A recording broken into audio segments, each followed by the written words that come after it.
एक नम्बरावहाय जादों बेरग' गयारि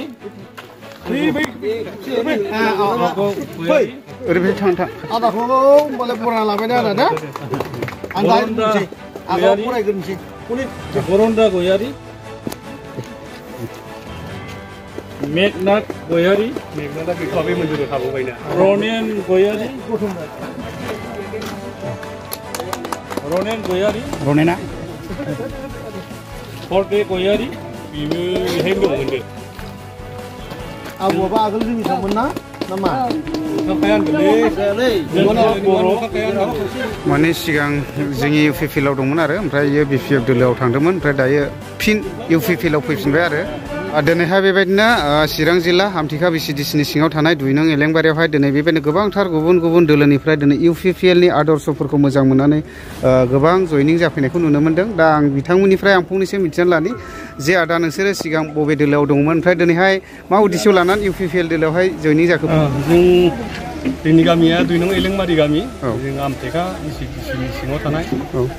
जों 2 नं एलेंबारियाहाय दानि सरकारखौ मोजां मोनना जों गामिनिफ्राय माखासे UPPL दोलोआव बाहागो लाफादों जों बेखिनियानो आरोखि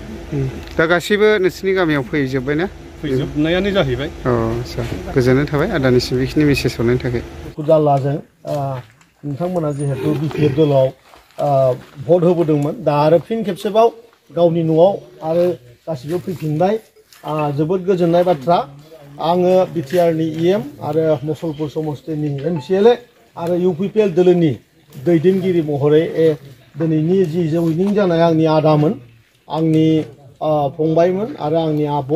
आं गासैखौबो गोसो गोरबो सिंनिफ्राय UPPL दोलोआव आङो बरायनानै लाबाय आरो बेजोंनो लोगोसे फैगौ समाव जिखिनि मावनांगौ हाबाफारि दङ गासैबो जि आसनि अरुणोदयनिफ्राय लानानै गोदान न'नि जि सार्भे सोलिगोन गोदान न' मोननांगौ दङ लामानि खामानि दङ बिभिन्न खामानि खुरखानायनि खामानि बे एलेंबारि ओनसोलावबो गोबां खामानि दङ बेफोरखौहाय खोथा होदों जे फैगौ जोंहा BTC इलेक्सनाव सिमहालागै जों गोबांखिनि खामानि जोङो बेवहाय मावनो थाखाय थांखि लाखादों बेनिखायनो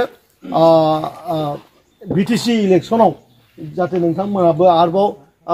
गोग्गोम जाहाथे जोङो भट मोननो हायो गासैबो जेन खेबसे निसिमानिफ्राय सासे EM बानायनानै लांथारनानै एकदम निसिमानि हाखर हाला लामा गला बायदिसिना जेंनाखौ जाहाथे जों फोजोबनानै लानो हायो बेखायनो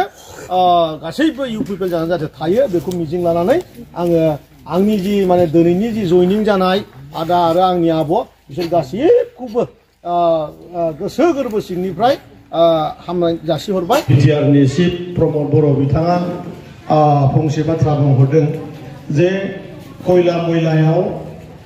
थांनाय जि जोंनि सोमावसारनाय दुलाराय बर' फरायसा आफादनि जि सोमावसारनायमोन बे सोमावसारनाय समाव बेवहाय गोबां मानसिया मुंख्लं जालांदों बेनिखायनो बे मुंख्लंफोरनि नामाव मोनसे मुसुखा बानायनो थाखाय बिथाङा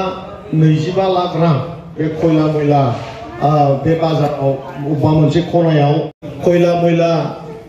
बे जायगायाव होनो थांगासिनो दङ बेखायनो बे ओनसोलनि गासैबो रायजो राजाया जे गिबि खेबनि थाखाय मोनसे मोजां मोनसे जोंनो नांथारगौ मोनसे आसनि होनजाला बेखौ आसलते जोंखौ हदाय जाहाथे गोसोखांहोबाय थायो खारन जोंनि मुंख्लंनि नाजानायावनो जों दिनै BTC बा दिनै BTR हालागै जों मोननो हाबाय बेखायनो जों गासिबो बेवहाय थानाय जिखिनि रायजो राजा दं जों BTR नि चिफ प्रमद बर' बिथांखौ गोजोननाय बावहरो बा हामनाय बावहरो